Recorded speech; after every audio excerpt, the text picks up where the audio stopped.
এই আমার জীবনের শেষ, তাই আমি টেলিফোন করে আমি খবর দিলাম আমার বিডিআর হেডকোয়ার্টারে চট্টগ্রাম, আজ থেকে বাংলাদেশ স্বাধীন।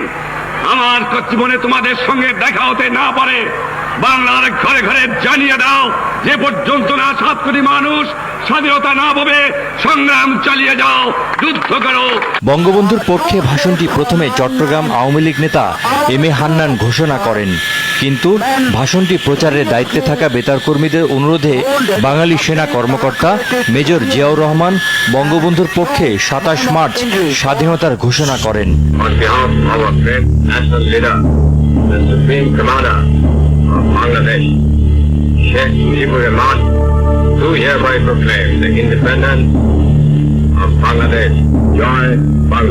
বঙ্গবন্ধুর স্বাধীনতার ঘোষণার খবরটি ফলাও করে প্রচার করা হয় বিদেশি গণ। হায়রে জীবন।